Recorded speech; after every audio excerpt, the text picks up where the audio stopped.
तो hello guys, welcome back to my channel. So guys, आज मैं आपके लिए लेके आया हूँ एक और न्यू कोरियन ड्रामा जिसका नाम है माय यूथ और इसके एपिसोड 1 की एक्सप्लेनेशन। सबसे पहले हमें यहाँ पे हमारे इस ड्रामा के मेन कैरेक्टर को दिखाया जाता है सुनवू को। वो यहाँ मार्केट में आके ना काफी सारे फूलों को खरीद लेता है। तभी हमें यहाँ पे एक पास के सीन को दिखाया जाता है जहाँ की उसके ना बचपन में उसे एक बेस्ट चाइल्ड का अवार्ड मिला था। लेकिन वही दूसरे ही पल ना वो एक फ्यूनरल हॉल में था जहाँ के सभी मीडिया वाले ना उसकी काफी सारी तस्वीरें ले रहे थे और वो काफी ज्यादा सैड था। तो यही सीन शिफ्ट होकर हमें इस ड्रामा की फीमेल मेन लीड को दिखाया जाता है जिसका नाम जे यॉन है। वो यहाँ पे ना अपना बैग पैक करके ना कहीं जा रही थी शायद। लेकिन वही दूसरी ओर जब फिर से हमें सुनवू को दिखाया जाता है, वो यहाँ खाना ही खा रहा था। तभी उसके पास ना सोरा नाम की एक डायरेक्टर उसे कॉल करके पूछती है कि क्या तुम वो चाइल्ड एक्टर सुनवू बात कर रहे हो क्या? आपको पता है हम ना आपके लिए काफी बड़ा ऑफर लेके आए, आपको ना हम हमारे शो में कास्ट करना चाहते हैं। लेकिन यार वो तो बिना कुछ कहे ही उसका फोन काट देता है सीधे। तो इसलिए ना वो डायरेक्टर या उसके असिस्टेंट से कह रहे थे कि हमें चाहे कुछ भी हो जाए, हमें ना इस लड़की को ढूंढना ही होगा, इसे हमारे शो में आना ही है, तो चलो इसे जाके ढूंढ के निकालते हैं। और वही इधर यार जियोन भी ना जब बैठ के शायद थोड़ा रह कर रही थी तभी वो ना सुनवू की ही फोटो देखने लग जाती है। वो यहाँ पे ना काफी सारी फोटोज देखती है लेकिन एक भी फोटो में ना शायद वो उसका फेस नहीं देख पाती। तो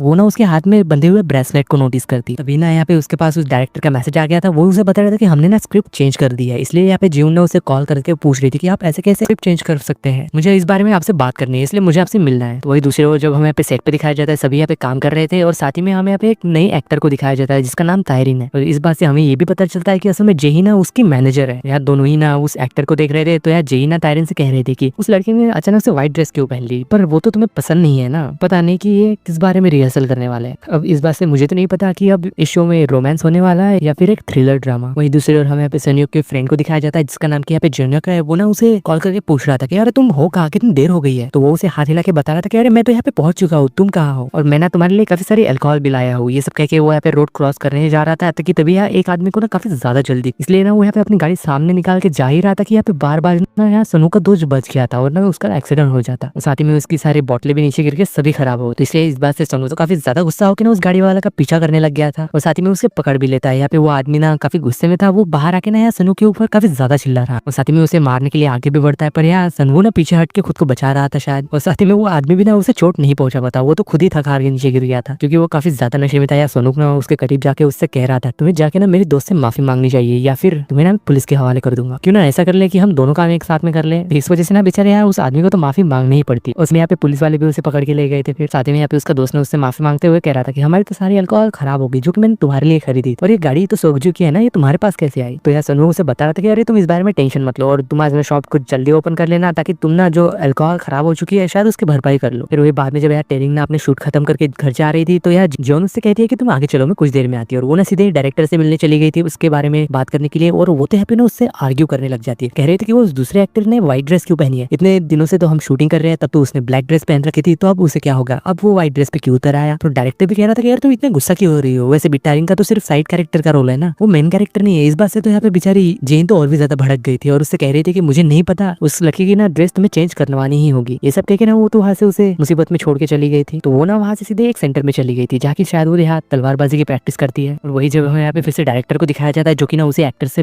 यहाँ पे उसकी ना ड्रेस खराब हो गई थी शायद, इस वजह से ना वो तो काफी ज्यादा गुस्सा हो गया था या फिर अपसेट। तो डायरेक्टर भी ना फिर यहाँ पे जेन को मैसेज करते हुए बता रहा था कि पहले ना उसके साथ क्या हुआ, साथ ही में उसे ये भी बता आप भी मेरी मदद कर सकती हो, अगर तुम सनवा को यहाँ पे ले आओगी ना तो शायद ना मैं तुम्हारी इसमें मदद कर पाऊंगी टेरिंग के मामले में। तो इसी बारे में जब यहाँ नेक्स्ट डे ना वो टेरिंग से बात कहती है और कह रही थी कि मुझे ना इस बात का डर है कि कहीं मैं डंप ना हो जाऊं, क्योंकि मैंने ना पास में उसे काफी सारी बातें कह दी, यानी कि एक तरह से मैंने उसे नीचा ही दिखाया था, इसलिए मुझे ना काफी ज्यादा बुरा लगा। तो ये सुन के यहाँ पे टेरिंग से बता रही थी कि अरे कोई बात नहीं, तुम ना मेकअप करके चली जाना, वो ना तुम्हें बिल्कुल भी नहीं पहचानेगा, मेरी बात पे भरोसा। तो हमें फिर उसी पास के सीन को दिखाया जाता है जहाँ जेयून ने ना असल में सनयू के ऊपर काफी ज्यादा चिल्लाया था। उसने तो ये तक कह दिया था कि अब से तो मैं तुम्हारे साथ एक स्ट्रेंजर जैसा बर्ताव करूंगी। ये सब सुन के ना बेचारा सनू तो गुस्सा होकर वहां से चला गया था। तो यहाँ पे प्रेजेंट में ना जेयून सीधे ही उसके फ्लावर वाली शॉप के पास आ गई थी शायद उससे मिलने के लिए, लेकिन उसकी शॉप तो बंद थी और ना ही वो यहाँ घर पे था। वो यहाँ पे काफी टाइम तो इंतजार भी करते हैं, लेकिन जब यहाँ सनू आके उसे देखता है ना उसने तो उसे पहचान ही लिया था और साथ ही में जेयून ने भी उसे पहचान लिया था। यहाँ पे काफी टाइम तक ये दोनों तो बस एक दूसरे को ऐसे देखते ही रहते हैं और साथ ही में ना वो उससे पूछ भी लेता है कि तुम यहाँ क्या कर रही हो। वो तो यहाँ ना बातें घुमाने लग जाती है, कह रही थी मुझे तो फ्लावर चाहिए थे इसलिए मैं आया। तो वो भी कह रहा था ठीक है फिर चलो अंदर, लेकिन वो ना यहाँ पे खुद के ऊपर गुस्सा हो रही थी, कह रही थी अरे मैंने क्या कह दिया, और वो ना शॉप के अंदर चली गई थी। यहाँ सनू से पूछ रहा था कि बताओ तुम्हें कौन से फ्लावर चाहिए, तो वो भी कह रही थी कि कोई ऐसा फ्लावर जिसकी कि मैं आसानी से ना देखभाल कर सकूं। तो वो ना फिर यहाँ पे फ्लावर लेने के लिए बाहर जाता है, लेकिन फिर से अंदर आके ना वो यार जेउन को उसके नाम से पुकारता है, उससे कह रहा था कि तुम जेउन हो ना, अच्छा तो तुम सच में जेउन हो, तुमसे मिलकर ना अच्छा लगा दोबारा। लेकिन ये बात सुन के यहाँ पे जेउन तो शॉक हो गई थी और उससे कह रहे थे कि मैं टाइलर की मैनेजर बन चुकी हूँ अब मैं, और उसी के सिलसिले में यहाँ पे तुमसे बात करने आए हूँ एक ऑफर के चलते, क्या तुम तायरिन को जानते हो। तो वो कह रहा था कि नहीं, लेकिन ये बात जरूर जानते हो कि शायद ना तुम्हें यहाँ पे फिर किसी प्रोड्यूसर ने भेजा होगा। तो जेवन फिर उसे बताने लगी जाती है कि सब लोग जानते हैं कि तुमने काफी ज्यादा फेमस रह चुके हो अपने बचपन, और सब लोग इस बारे में जानना भी चाहते हैं कि तुम कैसे बड़े हुए हो और साथ ही में उनके साथ काम करना चाहते हो या नहीं। तो ये सुन के यार वो तो उससे पूछ लेता है कि क्या तुम ये जानने के लिए क्यूरियस हो कि मैं कैसे बड़ा हुआ, पर वो यहाँ पे ना शायद उसके बात का जवाब नहीं देते और वो ना यहाँ कैक्टस ले लेती है। वो यहाँ पे उसे पैसे देना चाहती थी, लेकिन वो तो यहाँ पे पैसे लेने के लिए मना कर देता है और कह रहा था कि इसे एक गिफ्ट की तरह समझ लो, और वो ना वहाँ से वो कैक्टस लेके फिर चली गई थी। और साथ ही में ना वो यहाँ पे सोरा के पास कॉल करके उसे बता देती है कि उसने तो मुझे सीधे ही मना कर दिया। यहाँ सोरा उससे पूछ रही थी कि यार तुम किसकी बात कर रही हो, तो वो उसे बता देती है कि मैं तो सुनवू की बात कर रही हूँ। ये बात सुन के यहाँ पे वो तो काफी ज्यादा उसके ऊपर चिल्ला रही थी और कह रही थी कि तुम उससे क्यों मिली, क्या तुम पागल हो गई हो, मुझे खुद जाके उससे बात करनी थी। अरे ये तुमने क्या कर दिया। पर यार जून तो उससे कह रही थी कि तुम मेरे ऊपर क्यों चिल्ला रहे हो, मैं तो तुम्हारी मदद ही कर रही थी ना, तुम्हारी वजह से ना मुझे कितनी ज्यादा एम्बेरसमेंट हुई पता है तुम्हें। तो फिर बाद में यहाँ जीवन ना जब अपने कंपनी में थी और एक किताब पढ़ रही थी जो कि शायद एक नॉवल के बारे में थी, तभी ना उसकी कंपनी के सीईओ उसके पास आ जाती है और उससे कह रही थी अरे तुम क्या पढ़ रही हो। जेवोंग से बता रही थी कि तुम्हें पता है ये किताब ना मोयोंग ने लिखी और जेल ना असल में उसे ढूंढ रहा है। लेकिन फिर जब वो वहां से चले गए थे, पर फिर भी जेवोंग वहाँ बैठे रह के ना कुछ सोच रही थी। तो जैसे ही यहाँ पे उसे कुछ याद आता है ना, तो वो काफी ज्यादा शौक होकर ना वहाँ से सीधे ही वहाँ के घर आके अपने बक्से को देख रही, यानी कि वो ना उसी नॉवल को देख रही थी और उसके पास भी ना सेम वैसे ही थी। तो उसे इस बात से ये पता चलता है कि वो और कोई नहीं बल्कि वो तो असल में सनवू है। तो हमें फ्लैशबैक में फिर से दिखाया जाता है जहाँ की उसे ये बात पता चलती है कि वो ना असल में सनवू से पहले भी मिल चुकी है और उसी ने उसको ब्रेसलेट भी दिया था और उसने वो ब्रेसलेट, लेकिन दूसरी ओर जब यहाँ पे सनू को दिखाया जाता है जो कि यहाँ देर रात तक काम कर रहा था और सभी चीजों को नोट कर रहा था जो कुछ भी आज उसने किया, और साथ ही में वो कैक्टस वाली बात भी जो कि जीवन के साथ हुई थी। लेकिन जब नेक्स्ट मॉर्निंग दिखाया जाता है यार जीवन ना तारिंग को लेकर जब कंपनी में जा रही थी, तो यार तारिंग ना रेडियो पे किसी की आवाज सुनती है, तो वो उससे पूछ भी रही थी कि यार ये कौन है। तो यार जीवन से बता रही थी कि हर रोज ना कोई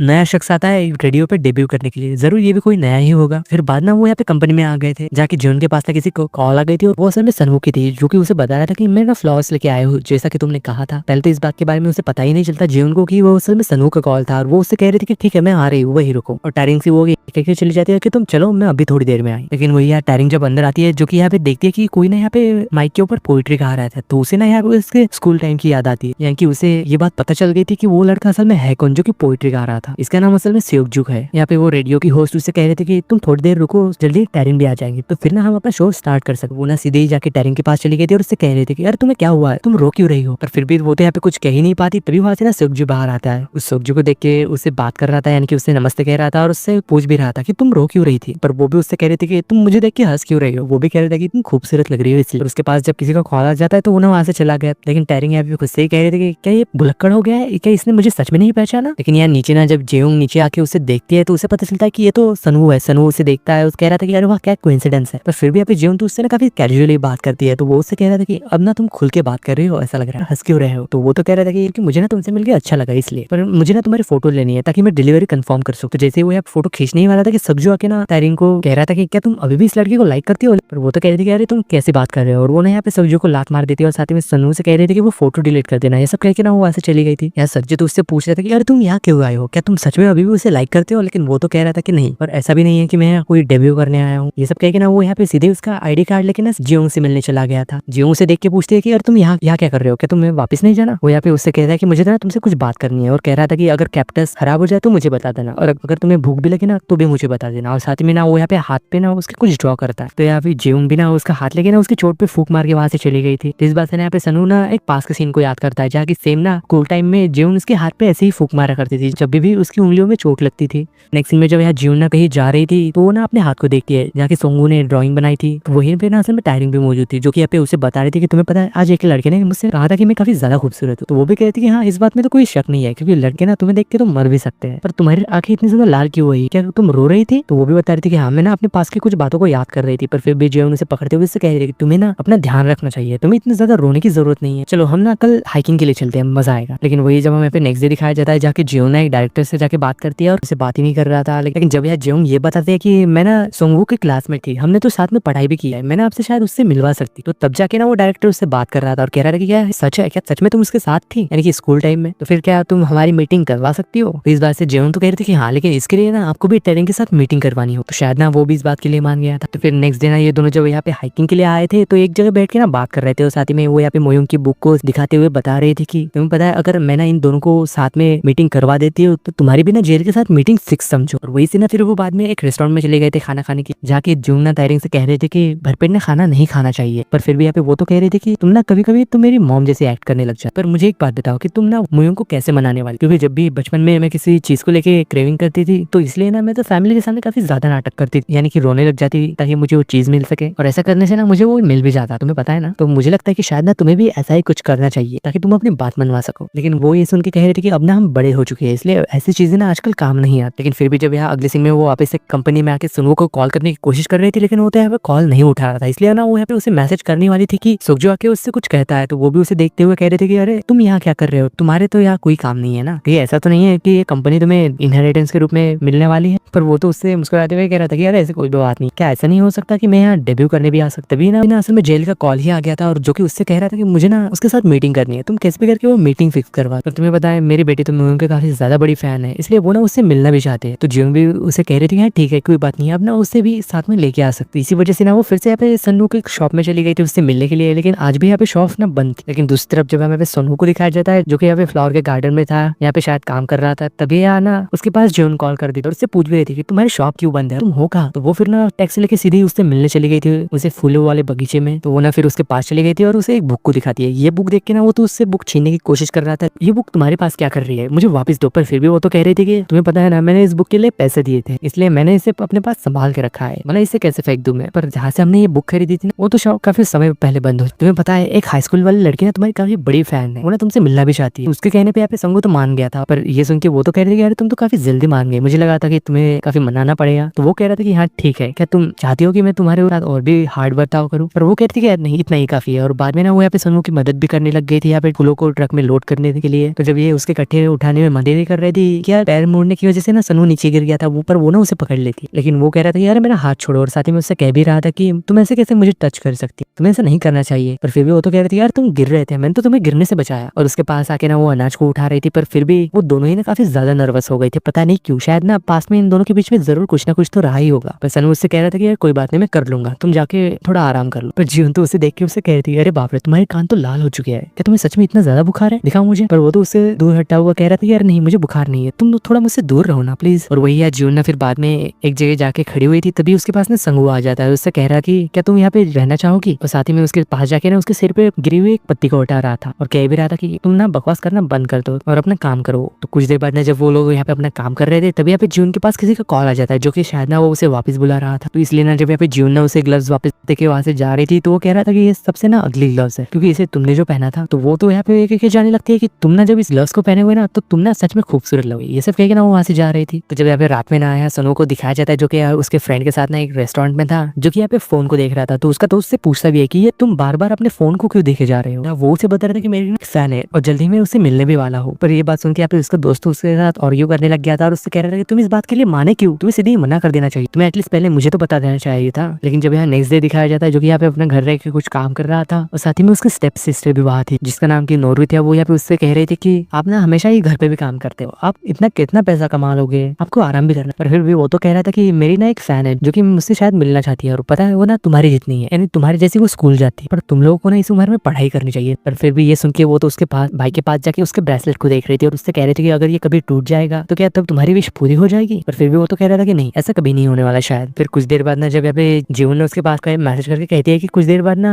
जब भी तुम फ्री हो ना तो मुझे बता देना और इस जगह पे आ जाना। तो इसलिए ना वो फिर कुछ समय बाद जीवन से मिलने के लिए उसी जगह चला गया था और साथ ही में ना उसने यहाँ पे उसके लिए फ्लावर्स भी लाए थे। तो ये देख के वो तो उससे कह रहे थे कि ये सब क्या तुम मुझ पे लाइन मार रहे हो या फिर ये कोई फैन सर्विस है। पर वो तो सीधे ही कह देता है कि नहीं ये तुम्हारे लिए है, तुम्हें फ्लावर पसंद है ना, ये सब कह के ना वो उसे दे देता है और वो ना ले भी रहती है। जीवन उससे कह रहे थे कि तुम्हें शायद थोड़ा इंतजार करना पड़ सकता है, उन्हें आने में थोड़ी देर लग जाए। तो ये सुन के वो तो उससे पूछता है कि तुम्हारा क्या मतलब है और कौन आने वाला है। तो वो उसे बता रही थी कि लड़की के साथ ना उसके फादर भी आने वाले जो कि तुमसे मिलना चाहते हैं। ये सुन के वो भी कह देता है कि तुमने मुझसे झूठ कह के यहाँ बुला, मुझे लगा कि शायद तुम सच कह रही थी पर मैं यहाँ नहीं रुक सकता। ये सब कह के ना वहां से जा रहा था, पर फिर भी जीवन उसके पास जाके उसे रोकते हुए कह रहे थे कि क्या तुम रुक नहीं सकते, तुम जा कहाँ रहे हो, अगर जेल साथ में आ रहा है तो इस बात से तुम्हारा क्या बिगड़ जाएगा अगर तुम इससे एक बार मिल लोगे। तो इसी बात को लेके यार इन दोनों के बीच में तो आर्गुमेंट शुरू हो गई थी। पर फिर भी ना यहाँ पे वो डायरेक्टर तो अपनी बेटी को लेके उसके पास आ गया था और साथ में वो यहाँ जीवन से पूछता है कि ये कौन है। तो वो उसे बताई थी कि ये सनू है। तो यहाँ पे कुछ देर बाद ना वो डायरेक्टर की बेटी सनू से काफी सारे सवाल पूछने लग जाती है और उससे कह रही थी कि मैंने आपसे मिलकर सच में काफी ज्यादा खुश हूँ और मुझे इस बारे में जानना भी है कि आप नॉवेलिस्ट क्यों बने। तो ये सुन के सनू तो सीधे ही कहता है कि पैसों के लिए। पर यहाँ पे फिर भी उसके फादर ना बीच बीच में सनू से काफी सारे सवाल पूछने की कोशिश कर रहे थे और उससे पूछ रहा था कि क्या तुम अभी भी अपने फैन वाले नाम का यूज कर रहे हो, तुम्हारा नाम तो मोयोंग है ही नहीं ना। तो इस बात से यहाँ पे उसकी बेटी तो गुस्सा हो गई थी और उसके फादर को डांट रही थी, कह रही थी कि आपने प्लीज चुप हो जाइए, ये सब मत पूछिए। लेकिन कुछ देर बाद जब वो लोग वहां से जा रहे थे तो यहाँ पे उसकी बेटी तो काफी ज्यादा खुश थी उनसे मिलके, यानी कि सुनू से। लेकिन यहाँ पे जाने से पहले ना इन दोनों के बीच में फिर से आर्गुमेंट हो गई थी। यहाँ पे वो उससे कह रहे थे कि मुझे नहीं पता था कि तुम ऐसे इंसान निकलोगी। तो ज्यून भी उससे कह रहे थे कि तुम्हें क्या लगा था कि यहाँ क्या होने वाला है और तुमने क्या चाहता कि मैं कैसे इंसान बन जाऊं। पर ये बात सुनकर तो वो यहाँ पे कुछ भी नहीं कहता। लेकिन जब ना वो रात में अपने घर आ गया था तो फिर से अपने फोन को देख रहा था। वो यहाँ पे ना ज्यून की फोटो को देख रहा था जो कि शायद ना वो डिलीट करना चाहता था पर शायद नहीं कर पाता। तभी उसका दोस्त भी उसके पास आके ये देख लेता है और उससे कह रहा था कि प्यास खत्म हो गया, क्या तुम प्लीज जाके ले आओगे। इसलिए ना सनहू जो वहां से बाहर जा रहा था पर फिर भी ना वो यहाँ पे ज्यून के बारे में सोचे जा रहा था और भागते हुए ना फिर बाद में वो सीधे उसकी कंपनी में चला जाता शायद उससे मिलने के लिए। और काफी देर तक वो यहाँ पे उसका इंतजार भी करता है बाहर आने का। तो काफी समय बाद ना जब ज्यून वापस घर जा रही थी और वो ना उसे देख लेती है तो उसके पास जाके ना उससे पूछती भी है कि तुम यहाँ क्या कर रहे हो। तो वो सीधे कह देता है कि मैं तो यहाँ पे फ्लावर्स के बारे में बात करने हैं। और साथ ही में वो उससे जब बात कर रहा था तो वो उससे कह भी देता है कि तुम्हें पता है ना कि फ्लावर की देखरेख कैसे करनी है, तुम्हें बस उसमें टाइम टू टाइम पानी डालते रहना है, वो फ्लावर ना अपने आप खिल जाएगा। तो ये बात सुन के वो तो उससे सीधे ही कह देती है कि तुम सच में ये सब कहने के लिए यहाँ आए हो। तो वो कह रहा था कि हाँ। पर यहाँ ज्यून तभी नोटिस करती है कि यहाँ ना किल्लू आ रही है, इसलिए ना वो यहाँ पे अपनी कैप निकाल के सनू को पहना के शायद उसे छुपाने की कोशिश कर रही थी। तो इसी चक्कर में बेचारे यहाँ पे सनू को ड्रेस फट गई थी और उसे ना ऐसा करते हुए यहाँ पे उसके डायरेक्टर ने भी देख लिया था और वो ये समझ गई थी कि जरूर यहाँ पे सनू आया था। और वही इधर यहाँ पे ये दोनों छुपते हुए जीवन काफी ज्यादा परेशान हो गई थी और साथ ही में उसकी फटी हुई ड्रेस को भी देखती है और माफी मांग रही थी। तो वो भी कह रहा था कि तुमने तो किया है और माफी मांग रही हो, लेकिन फिर भी वो तो कह रही थी कि मुझे माफ कर देना, तुम्हें पता है ना पर मैं कितने स्ट्रांग हूँ, गलती से हो गया है। तो सनू इस बारे में उससे पूछता भी है कि ये सब था क्या, तुम मुझे ऐसे छुपाते हुए यहाँ पे क्यों लेके आई हो। तो वो कह रही थी कि वो इसलिए क्योंकि कहीं लोग हमें गलत ना समझ ले। तो ये सुन के वो उससे कह रहा था कि क्या हम एक दूसरे से बस उतना ही मिल सकते हैं जितना कि हम चाहते हैं, लेकिन इस बात का जवाब ना वो यहाँ नहीं दे पाती। पर फिर भी यहाँ पे सनू तो सीधे जाके उसे हक कर ले और उसी वक्त ना शायद यहाँ पे उसका ब्रेसलेट भी टूट जाता है और वो ना फिर उससे कहता है कि तुम्हें देख के ना अच्छा लगा। ये सब कह के वो जैसे ही वहां से जा रहा था पर यार ज्यून ने उसे रोक देती है, उससे कह रही थी कि तुम्हें पता है अगर तुम्हें मुझे देख के अच्छा लगा है ना तो मेरे लिए तुम्हें खाना खरीदना होगा। ये सब कहते हुए ना शायद ना वो यहाँ पे थोड़ी सी मुस्कुरा रही थी और इसी सीन के साथ माय यूथ के एपिसोड 1 की एंडिंग होती है।